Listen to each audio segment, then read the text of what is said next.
Ya, setelah sekian banyak pengungkapan dan juga penangkapan kasus judi online, upaya apa lagi yang perlu dilakukan dan bagaimana kemudian untuk menyikapi dan mengatasi adanya backing dan juga gembong dari kasus kejahatan judi online? Kita akan membahas ya pemirsa malam hari ini bersama dengan sejumlah narasumber. Saya akan perkenalkan satu persatu.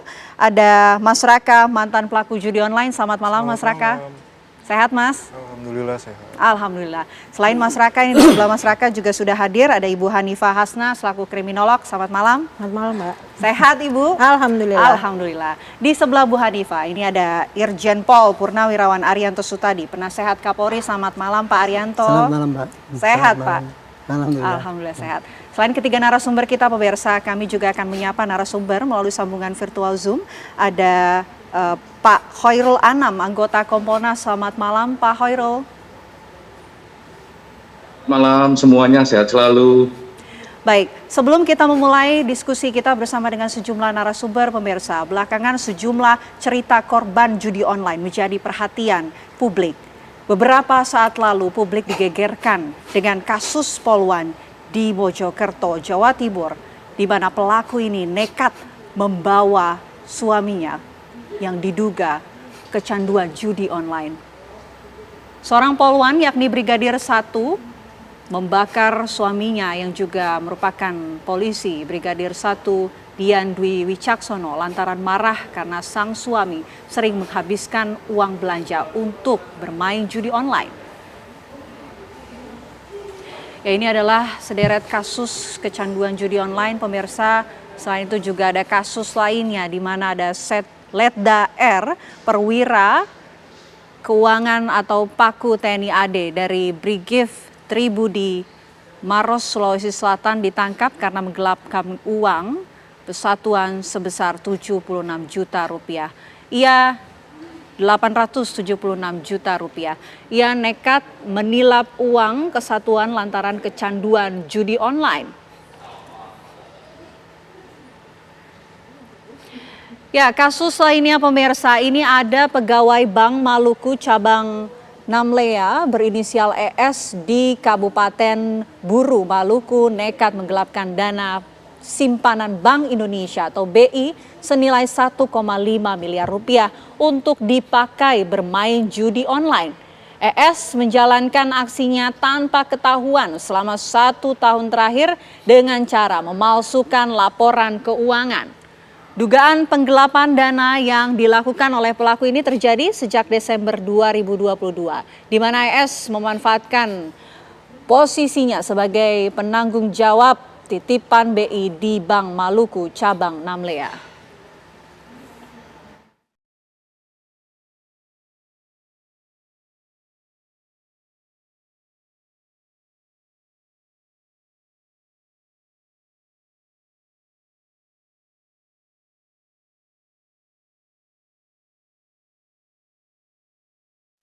Ya, kita akan mulai diskusi kita. Mungkin pertama saya mau mengawali untuk mendengarkan cerita dari Mas Raka selaku mantan pelaku judi online. Mas Raka, ini sejak tahun berapa kemudian Mas Raka mulai bermain judi online, Mas? Saya mulai itu awal tahun 2023.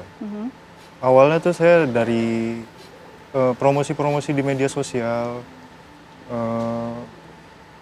Terus saya ditawarin sama teman juga. Nah, yang paling kuat itu emang ditawarin sama teman. Oke. Ini kan ditawarin ya, Mas. Cara kerja dari judi online sebetulnya seperti apa sih, Mas? Cara kerja itu kita jadi deposit uang ke sana. Kita main game. Sebenarnya kayak main game biasa. Oke. Kayak main game cuman dia menghasilkan.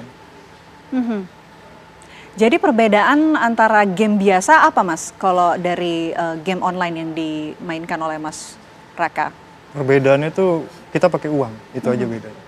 Oke, baik. Apa yang kemudian membuat Mas Raka kemudian tertarik bermain selama kurang lebih 1 tahun begitu? Karena sempat menang. Awalnya emang kemenangan yang saya dapat tuh kemenangan, makanya saya tertarik untuk muter uang lagi.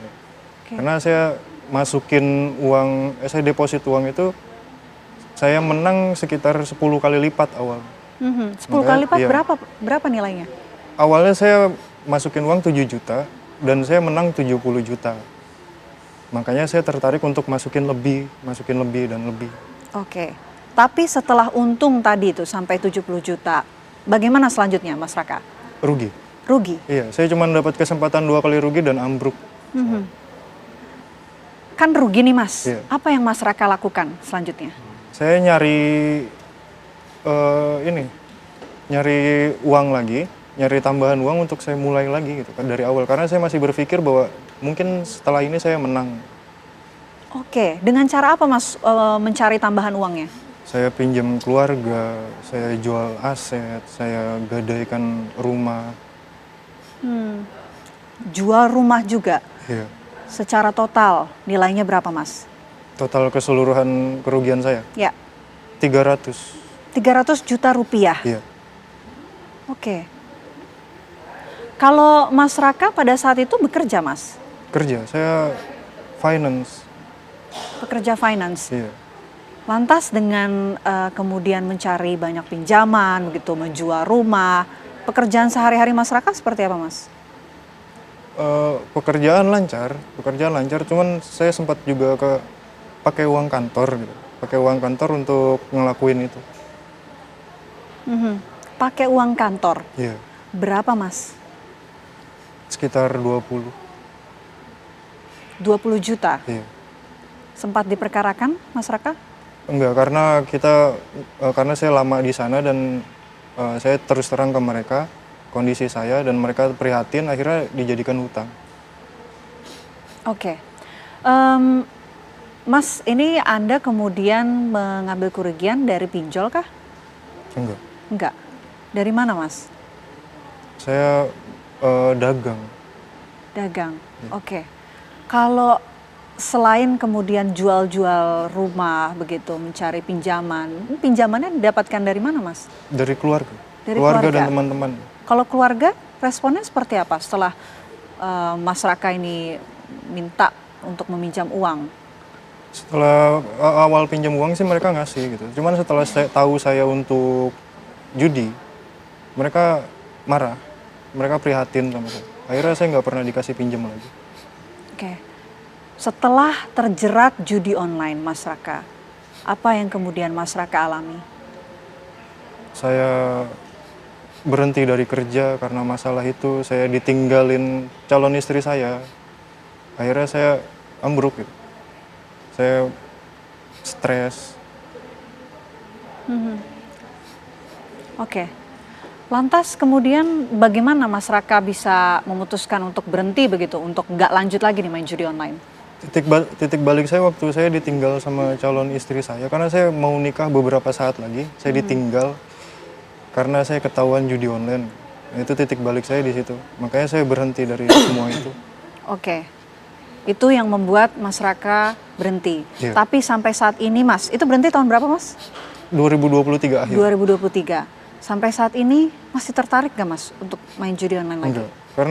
Karena saya akhirnya sadar bahwa itu semua ilusi.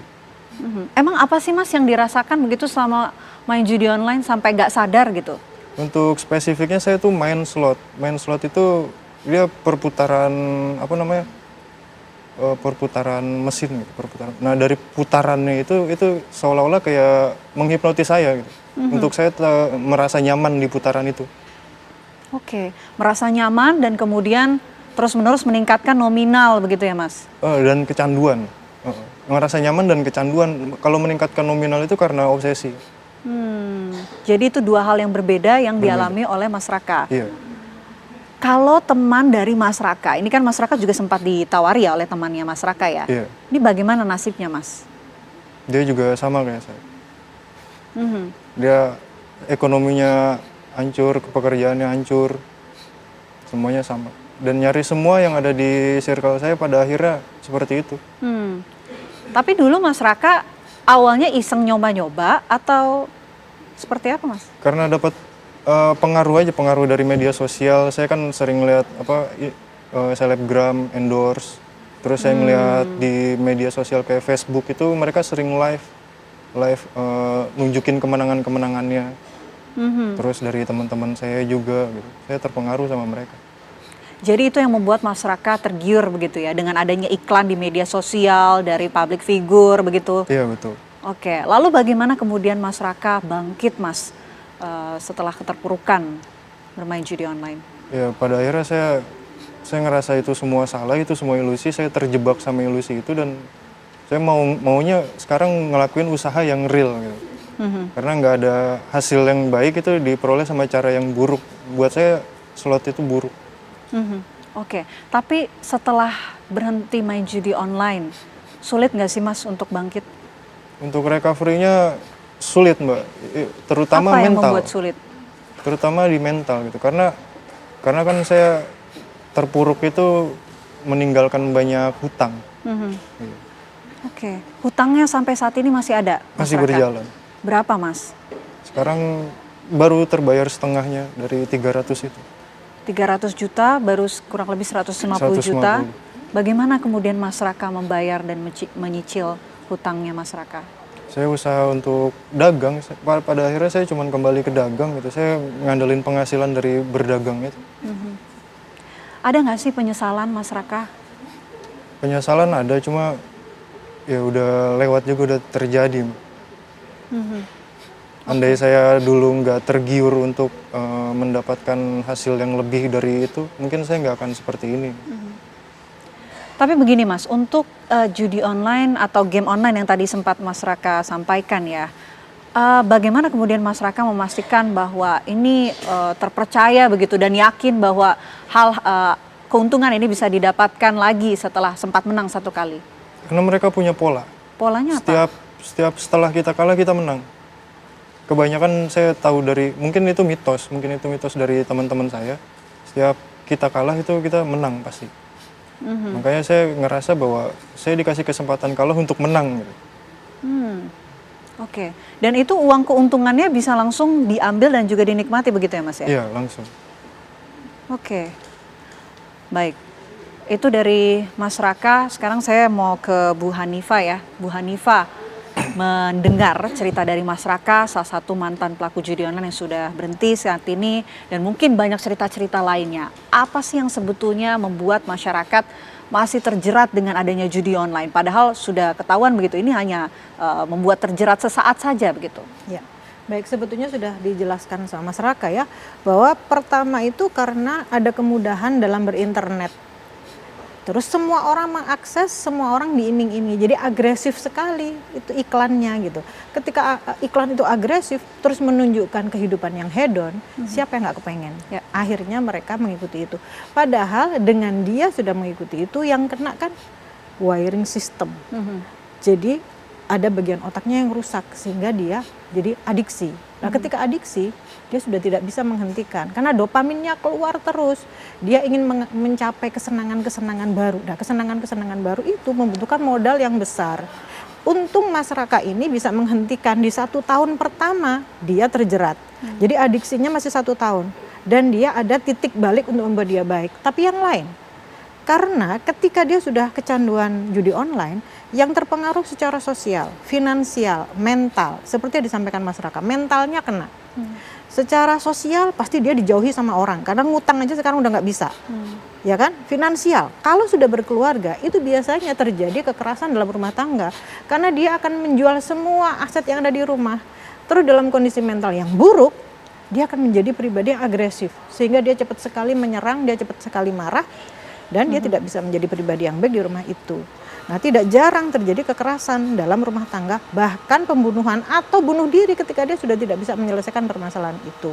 Nah, ini kan dampak secara jangka panjang kan menjadi besar, kecuali masyarakat untuk orang-orang yang cepat untuk sadar gitu, walaupun dengan kerugian yang luar biasa.